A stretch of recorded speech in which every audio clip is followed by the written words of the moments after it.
Hey, what's going on, everybody? Welcome back to the Chasing Dreams podcast with Charlie and Justin. We are on episode 95, and we are presenting to you in the dark. Yes. Which is the best feeling ever because it's early and the sun hasn't come up yet, and we try to do that all the time. Yes, absolutely. So, dark and foggy. Yeah, very foggy, actually. On my drive to get with you so we could meet and record, it was very difficult to see. Yeah. And it's cool, which is less than desirable, but whatever. You know, I actually kind of like it.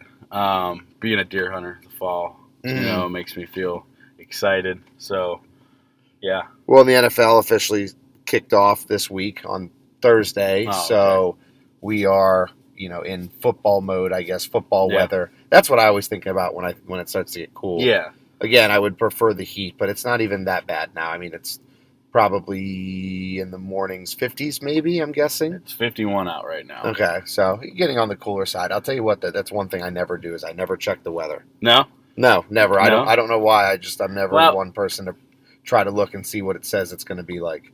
Probably because, and just the nature of your profession, you're inside. Yeah. Most of, either job, your work is mainly inside of a gym or inside of a school.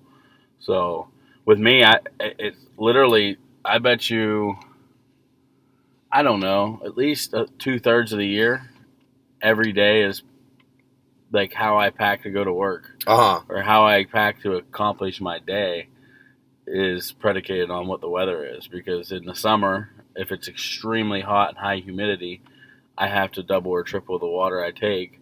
In the wintertime, if it's extremely cold or wet, I'm going to have to bring extra clothes, wear extra layers, plan accordingly. So the weather is like a big part of that for me. Well, if you fail to prepare, you prepare to fail, pretty much in some instances with you.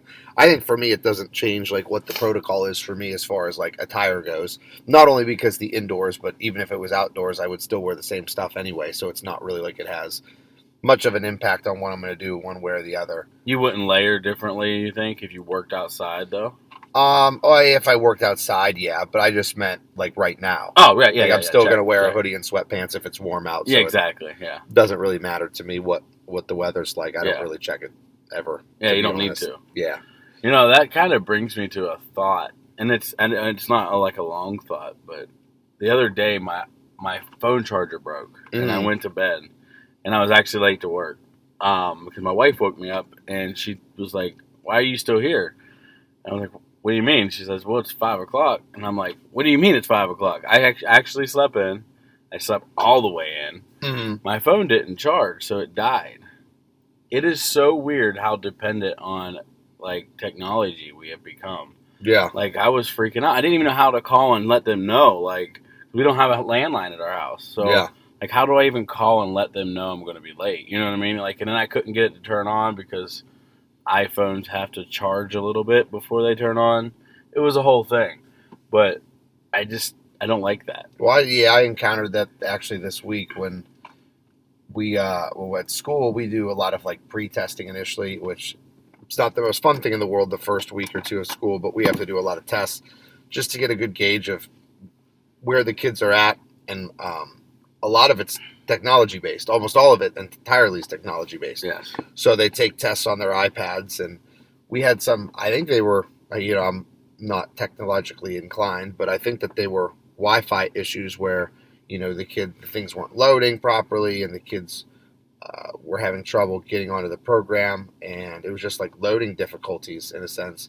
And it was amazing because we were like helpless. Yeah. There wasn't anything that you could do because you're at the will of if the Wi-Fi was going to work or not. When the Wi-Fi doesn't work, you're out of luck. So it was kind of a difficult situation to work around. But yeah, that sucks. Yeah, it does. And I mean, that's we've talked about it before about how technology can be friend or foe. Mm-hmm. I think that anything can be friend or foe. Absolutely. It's all about just how you. I think that for me, what you look at it as is like balance. So like you need technology to improve life, but then it can't detract from the value of life in a sense where it's overcompassing and overwhelming and consumes you. So you kind of need balance there. Yeah. So that's just like anything, I would think.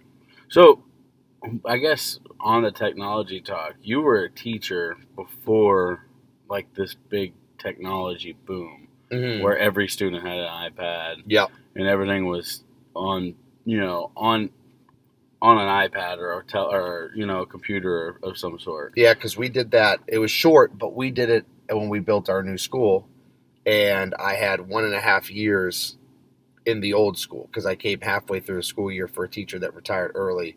So I had half a year, and then I had a full year of teaching under my belt in addition to that before we moved into the new school, which is where all the kids had devices and stuff. I did not know you were a teacher in my actual alma mater. Yeah. The building Yeah. that we graduated from. So I had a year and a half before we got integrated with a 1-to-1 ratio of student to iPad. Oh. So it was what was that change like?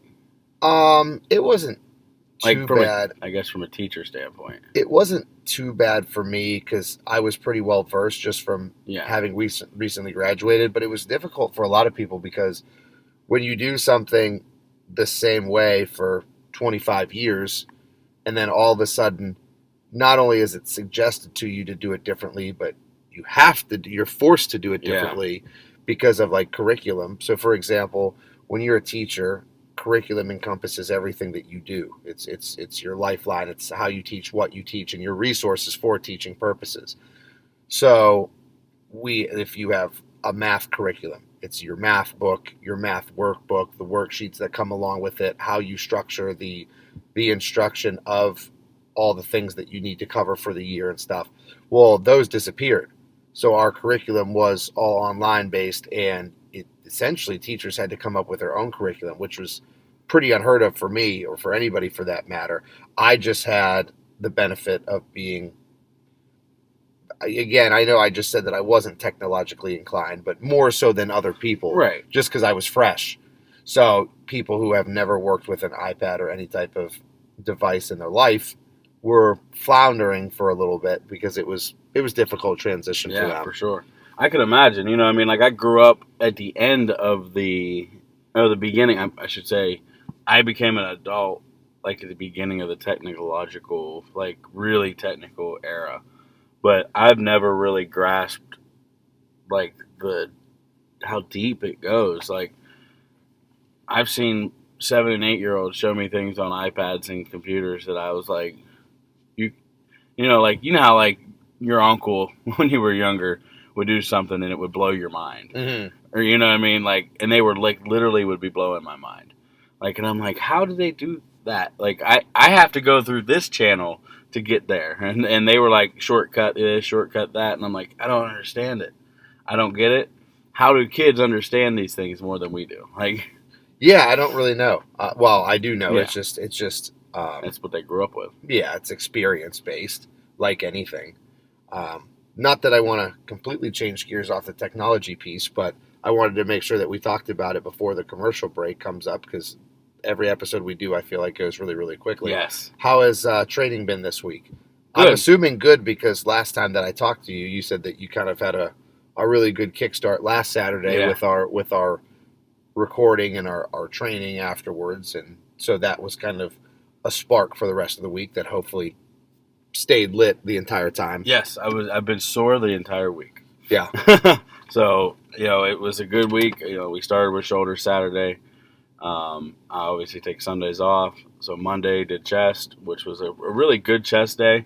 Wasn't nothing really heavy, but a lot of volume. And it got a little bit heavy. Moved into, Tuesday. I did shoulders again. Mm-hmm. And that was a solo shoulder day, so it was a little slower paced than what we do, but it was a really good workout. Went considerably heavy. I think 195 on the Smith machine for a shoulder press, which is, I think, if I had to go back and look, but I'm pretty sure that's a PR. Good. And then did a really good back day on the back end of the week here that had no deadlifts in it. Mm-hmm. But it was probably the best back workout I've had at home, especially. Yeah. Ever. Yeah. Did a pretty big gauntlet on the T-bar row. So, you know how much I like that. So, Yeah, it was a good week. Awesome. So, with me, pretty much very, very similar where I've been sore the whole week. It seemed like kind of like an overreaching week for me, so to speak. So at the beginning of the week, it's one of those things where I can't even think back to like what Monday was, what Tuesday was. Yeah. Wednesday, I believe, was the day I had. It was either, I think it was Wednesday. I had a really, really, really, really good leg workout. One of those leg workouts that you go in and was like, hey, let's do something insanely difficult and just try to break yourself down as much as possible. Yeah. So that was kind of going into it. It's not an instance of me and my training partner or partners, whoever I'm with that day, just saying, hey, this feels good. Let's keep going. Let's keep going. Like we knew going in, hey, let's have like a destructive day. Let's just go in and destroy. So then flash forward the next day, Thursday, a buddy of mine was in from out of town and he kind of said the same thing and said, hey, let's have a crazy training day today. Let's just go nuts. I said, okay. So then Thursday was back. So I did a crazy leg day on Wednesday, a crazy back day on Thursday. Friday morning, I could barely move, but training partner said, hey, let's have a good chest workout. And then we had a good chest workout. So then any logical human being would probably take today and Sunday off, but I thought, we'll lift hard today. So going to have another one, and then tomorrow, potentially Monday, honestly, maybe even Tuesday are going to be rest days because my body's beat up in a good way, like a productive way. But I definitely needed to pull the reins on myself a little bit because that's the one thing that's always difficult is when we talked about it before at several points. But like you enjoy the training, So when you enjoy something, like I don't go to the gym because I have to. I go to the gym because I want to, and it's not even because I know that some people go to the gym because they feel guilty if they don't. I actually don't feel guilty taking days off. In fact, sometimes I feel guilty working out in certain instances because I'm like, you know what, I really should have taken today off. My body needed it, and I shouldn't have done that or whatever. So it's the interesting, again, it goes back to balance. It's interesting that I have to try to scale it down a little bit. But I think that most people that are in the gym pretty consistently do have to scale back at points. You just got to know when to push and when to pull back and how hard to push and how hard to pull back as well. Because sometimes if you push too far, one day off isn't going to be enough to recuperate and regenerate to the degree that you need to. So you might need to do 2 or 3 or 4 or whatever. I know some people that tell me they've never taken more than 2 days off of training for years. And I mean, that's awesome dedication. But honestly, I don't know.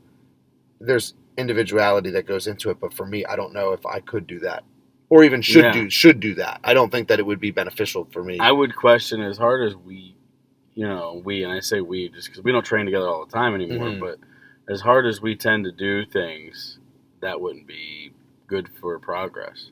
Yeah, there needs to be probably an indirect relationship between intensity, volume, and then frequency. Yeah. So like intensity and volume are high, frequency is going to need to be relatively low.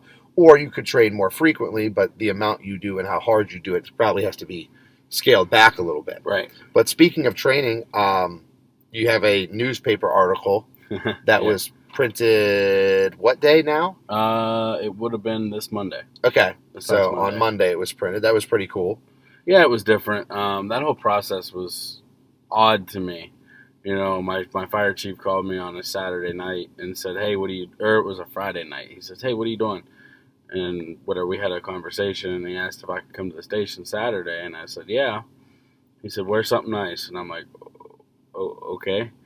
I had no idea. You know what I mean? Like, and I still don't understand why he picked me. Like, to me, it doesn't make sense. Yeah, because I didn't really know going into it, and I was going to ask you, but I'm glad you kind of divulged that information, is how did it go about and what was your approach to it? But you didn't really know because I didn't know, it would have been Saturday. Yeah. When you interviewed, correct? Yeah. And when we recorded and trained together, you said something about that you had an interview that you had to get ready for. And so we were not on a time crunch, but there was a certain time that we obviously couldn't go past. And then I just said okay, and that was the last thought about it. Right. And then obviously it came out. So what was that whole experience like? I'm sure, like you said, it was a little bit strange and different, but Yeah, it was, like I said, it was odd, but I mean, it was really cool. She was really nice. She never did give me like clear directive of why. uh-huh. Why me? Why am I here?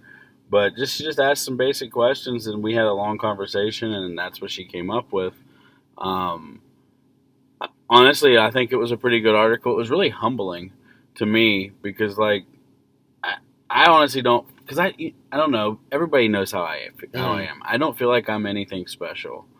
And that article doesn't change that in my head at all. Yeah. Like, but it was cool to, like, I don't know, see your picture on the front page, I guess. You know what I mean? Like, I've never had that.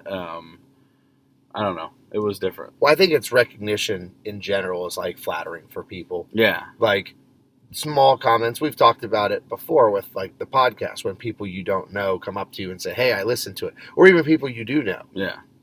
Like when I have people text me, and it happens with a decent amount of regularity. Well, someone will text me and say a quote of something that I said or you said, and they said that, "Oh, I like that," or Yeah. "Hey, it was cool how on last week's podcast you said this or that or something." Because And that makes you think, wait a minute, they said last week's. They're listening weekly.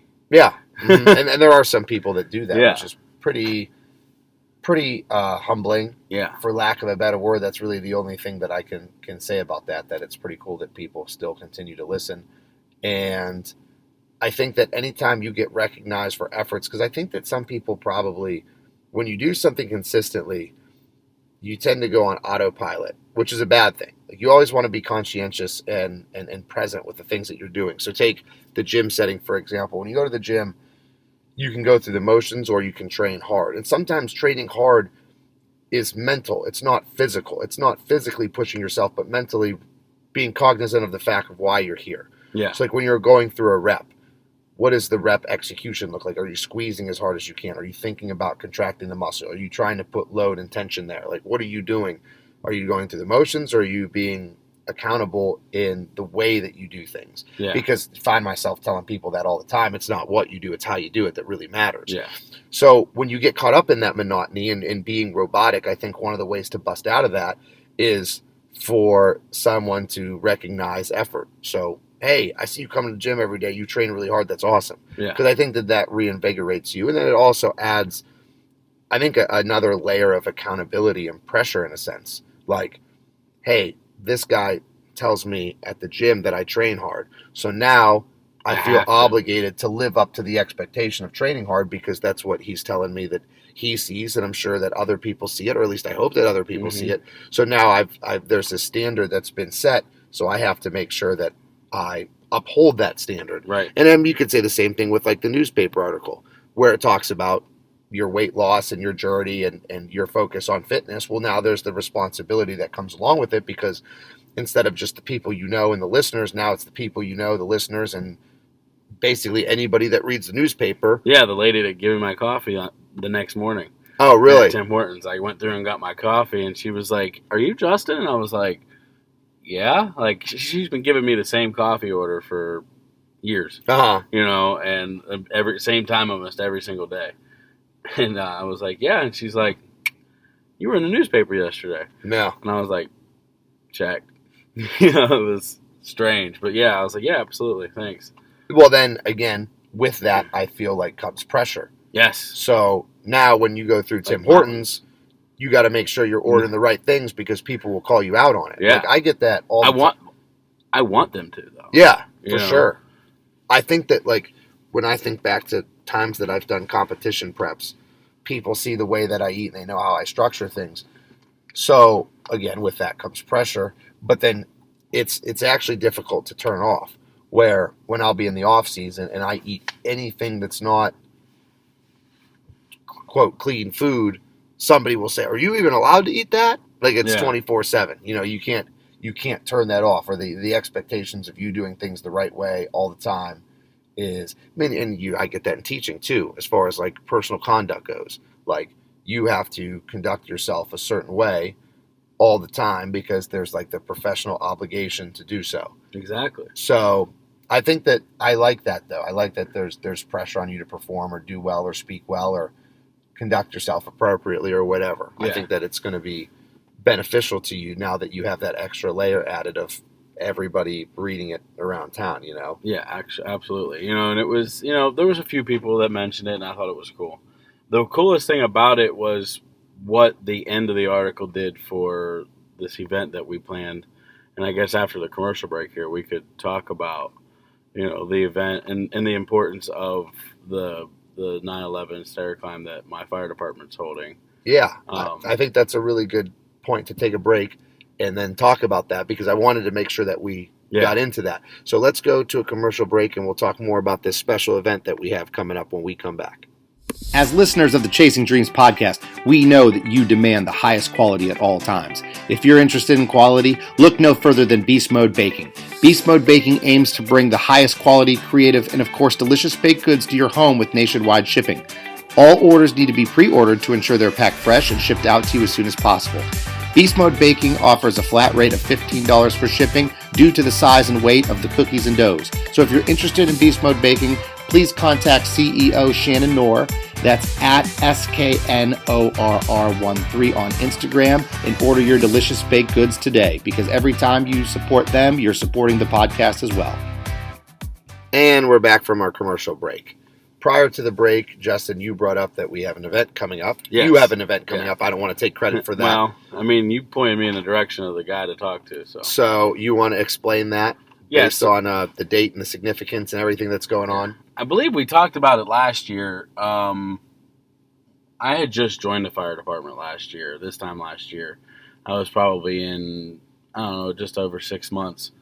And 9/11 rolled around, and I asked a couple of the guys if they did anything, and then mentioned the stair climb that I've always seen, which is, the firefighters, the 343 firefighters that died on 9/11, which we all remember. Mm-hmm. That's the most significant thing to me is that we all still remember what happened that day. But the 343 firefighters that died that day, of them guys, climbed more than 110 stories in the World Trade Centers while everybody was running out. And so different foundations and different groups of people, different fire departments, excuse me, get together and do a stair climb every year just in their honor. Guys get in gear, put a pack on, grab a high-rise pack of hose or extra bottles and throw over their shoulders, whatever it takes to put some weight on their shoulders to feel what them guys felt that day. And you'll never feel it. Yeah. You're never going to be able to replicate walking into a building that you're not going to walk out of. Mm-hmm. But just to kind of pay respect and tribute to those guys and girls and police officers and paramedics and everybody that ran towards the fire, so to speak, when everybody else was running away. So we put together an event last year, and it was really small. It was a neighboring department has a set of steps on the back of their building. It was kind of hard to get it accomplished because it was one single set of steps. We got it done. It was a good time. And when I say it was a good time, it sucked. The work part of it was hard, but, it was a good time. Fast forward to this year, we did some more planning. Quite honestly, I did a little less planning than I should have. I think the event could have been bigger and better, and that's my fault. But anyways, I digress. It's going on. So tomorrow morning at originally, we planned on meeting at 9 o'clock in the morning. Mm-hmm. One of our police officers had messaged and mentioned it to us that the first plane hit the first tower at 8:46, so we should start at 8:46. So I was like, yeah, check, let's do that. That sounds like a good idea. So tomorrow morning at 8:46 in the morning, we're going to be at Beaver Local High School on the football field, on the football field's bleachers. Mm-hmm. And in full gear. There's going to be paramedics, there's going to be firefighters, there's going to be police officers. Hopefully there's going to be some civilians. We're all going to get together and just do the 110 stories on the bleachers, just to remember what them guys and girls went through. That's awesome. Very cool. And hopefully it raises awareness. I don't know if that's kind of the right term or the right phrase that I want to use, but hopefully allows people to remember the things that they have and the people that allow them to have the things that they Yes. have. So there are so many things that make your day, like the ability to drive to work. And I say that because the get to versus got to type deal Yeah. conversation we had prior, where there are so many people that sacrifice things for you that you don't even realize. And even to a smaller degree, not even life or death situations, but I have that conversation with my athletes all the time. Like very, very frequently when they come to training, I always tell them, listen, your parents are spending a lot of money and a lot of time for you to be here. The very least you could do is reciprocate and provide some return on investment by Yes. giving good effort. That's the bare minimum is effort here because of the sacrifices that your parents make for you. So I think that if we were to go through and itemize our life like systematically and kind of break apart our day and the people involved in our day, you realize that there are so many people that are making sacrifices for you. Yeah. So then something as profound as this is just that's otherworldly. That's something that it's difficult to think about every day, but you should be thankful for every day. Yeah.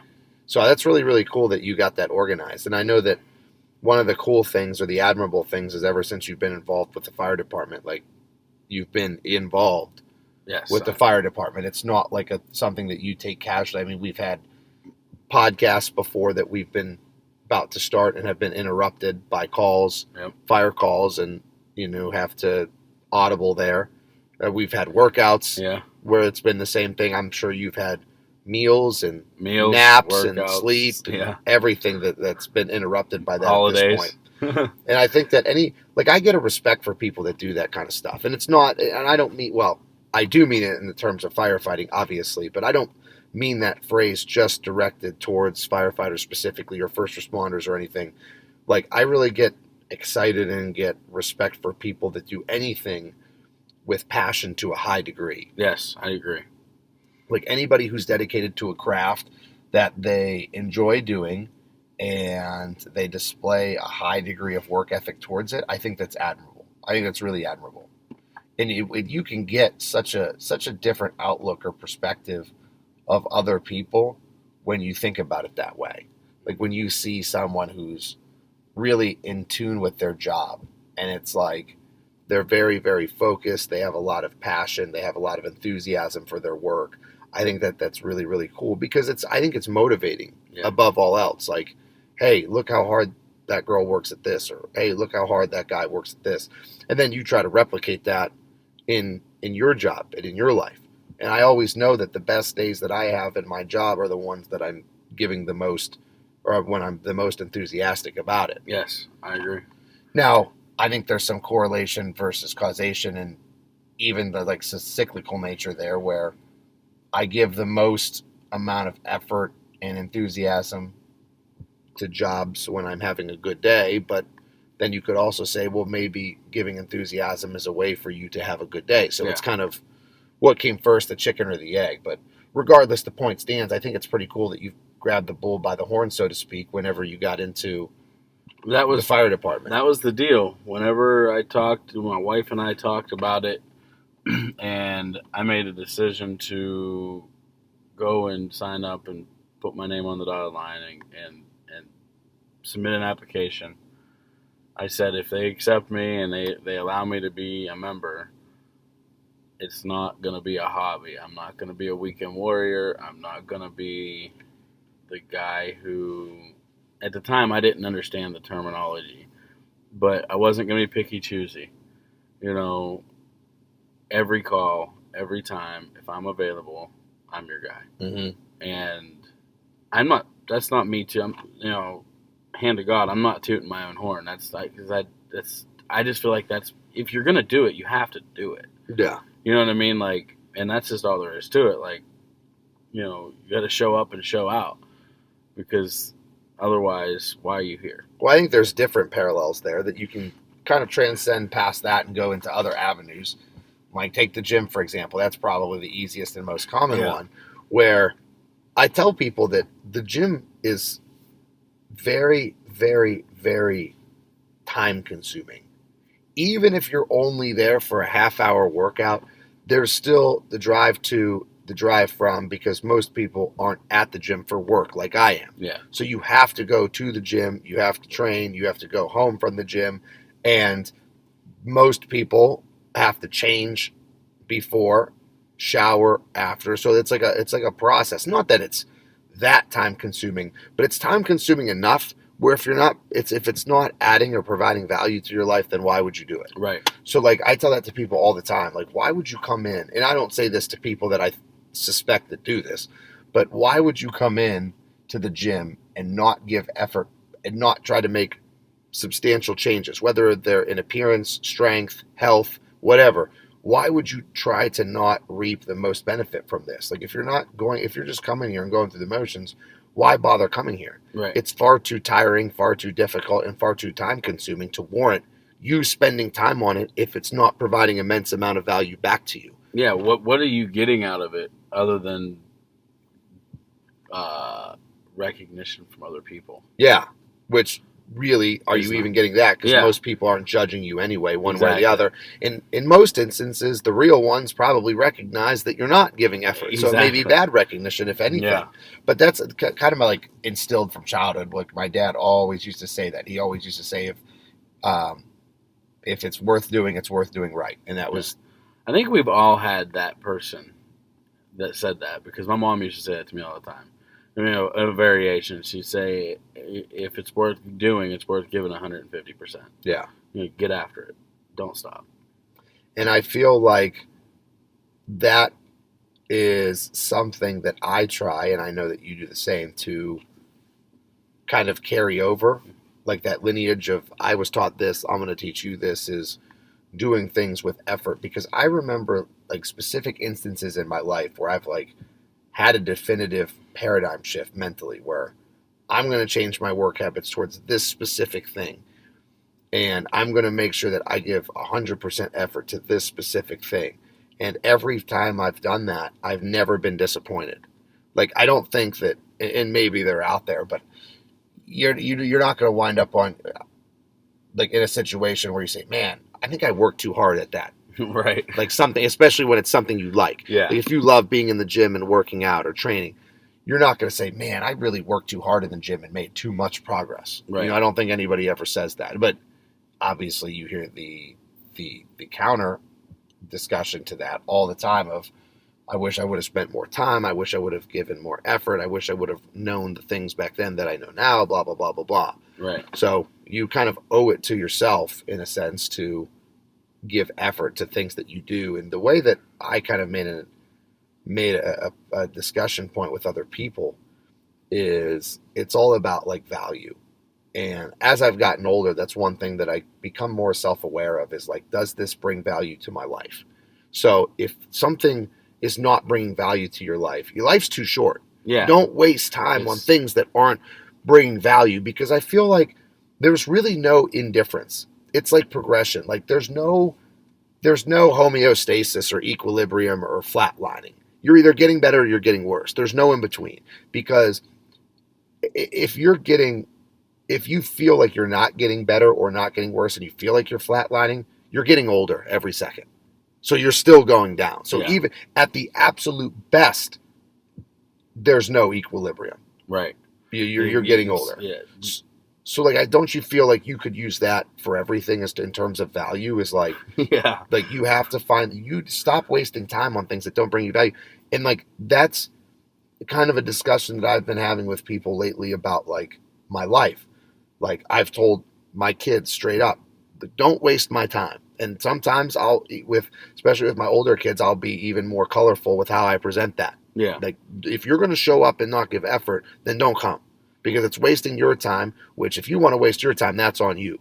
But if I allow you to waste my time, that's on me. And that's part of a bigger talking point that we've touched on before, as I continuously try, as I get older, to be more mindful of my time and how much I allocate towards other people. Right. Where, I had this discussion with Dr. Ryan, my chiropractor and business partner and friend and former guest of our show. I had this discussion with him about meeting people halfway. And we were talking in different contexts, but he just said he's done meeting people, going 100% of the way for people. He said, I'm about to the point in my life where I'm going to meet people halfway. Like, hey, I'll give you resources and tools, but I'm not going above and beyond to reach out to you to make sure that you're doing the things you need to do and this and that. Like, I'll give you the plan and the tools, but it's up to you to follow the plan and utilize the tools or whatever. And I think that I've kind of undergone the same type of mentality where I need to be more aware of who I give time and effort to. Because I've talked about that in the past where you can only have so much effort. And when you try to give 100% to everybody, you can't. So you need to pick and choose who's in your life, because everybody in your life should be worth giving 100% to, or everything. Yeah, exactly. Right? Every area you do should be you should only do things that is worth it. That's why we started the conversation. If it's worth doing right. Yep. So how do you scale that then? Because you can't give 100% to everything if you have too many things. Yeah, you can only give 100% of the time that you allocate for that. Yeah, so it becomes priority based. Yep. And I don't think that people truly think of their priorities enough. Because if you ask me what's my top priority, I would say, well, family and work and myself. And I would list several things, and people would say, well, how do you rank those? And I wouldn't be able to do it. Well, I need to be able to do it. You have to say that there has to be, even if it's the tiniest of hair splits, you need to be able to differentiate between what is the most important, what is second, what is third, what is fourth, because I think that goes along with clarity. Like I hear successful people talk about this all the time, is you need to have vision and purpose and clarity. Like direction, right? You could drive as fast as you want, but if you don't know where you're going, you ain't going to get there. Yeah. It doesn't matter how hard you drive, how fast you drive, what type of car you drive. If you're going the wrong direction, you're going to get farther and farther away. Yeah, so you need kind of some directions on where you're going. So part of that direction of life is priorities. Yep. What is the most important in my life? Because that'll allow you to drop things off and pick and choose what you can give 100% effort to. Because I know that there are avenues of my life that I haven't given 100% effort to in the past. And it's funny because it's kind of like those switch on and off as we go. So like the one that hits the back burner is myself, because I still make time to train. I still make time to eat healthy. But in order to be kind of a full-time bodybuilder, so to speak, you need to give an unbelievable amount of time, dedication, and effort to yourself. Yeah. Which, with my line of work, it's not necessarily the time, it's not necessarily the stress, it's not necessarily the physical demands, it's more the mental demands and time allocation. I haven't been able to give that to myself, and I've talked openly about that before. So my progress is going to be limited by how much effort I put into it. Right. And that's fine, because my job is a top priority for me. Jobs, plural. Yeah. My clients and my students, my athletes, they are top priority to me. So that's okay, but you just need to be cognizant of why you're not making the progress in some avenues of your life that you think that you should be making. And if you feel like you should be making more progress, well, then either change your habits or change your priorities or drop some things. And I think that's where I'm at. I've been battling myself on this a long time. We all know, we've talked about it numerous times, about my uptick in weight and then this kind of stagnation. Well, I think we're on the right track now. We're starting to go back down, but it's prioritizing. Yeah. Like I have to be okay with a little bit of myself going to the back burner. I have a newborn. Mm-hmm. I have an infant that relies on me 100%. Well, then, I think that's very natural to go through that dilemma and constantly change. Like, okay, well, for the past few months, this has been my priority. Well, now this is starting to take precedence. Yeah. Now, I know there's some non-negotiables. Like, for you, your wife and daughter are going to be at the top, no matter what, all the time. But the other things beneath it, there's probably some changes around. Yeah. And it's like, I'm kind of excited for as the time goes on, as she get. I have yet to say I can't wait for this or I can't wait for that, because I'm not going to. But I'm excited to see as time goes on, whenever I have more experience as a father, and a podcaster and a weightlifter and a XYZ fill in the blank, how I can take the experiences and the failures that I've had along the way, Yeah, and help teach somebody else what not to do. mm-hmm. You know what I mean? Like, this is what I did. It worked, but it didn't work optimally. So this is what you could do. Yeah, You know what I mean? Like, and I'm just saying, hypothetically speaking, because I don't know yet, but I can only imagine that if I find a failure that I've found, right, I'm going to tell somebody about it, because hopefully it'll prevent them from failing in their own way. Yeah. Because that's who I am. That's just kind of what I do. I would rather fail than you fail. Mm-hmm. Because if I fail, I know I have broad enough shoulders that I'm going to pick myself, I'm going to dust off, and I'm going to get back after it. So, like, and I'm not saying that you or anybody else doesn't have broad shoulders. It's not what I meant. But you know what I mean? Like, Yeah. It's just a thing of mine. I want to help people through my own, like, hard time. Well, I think that the gym's like a perfect analogy for that, because you have so many things that you want in life, just like the gym. Like, everybody wants to be big. Everybody wants to be strong. Mm-hmm. Everybody wants to be ripped. Everybody wants to be healthy.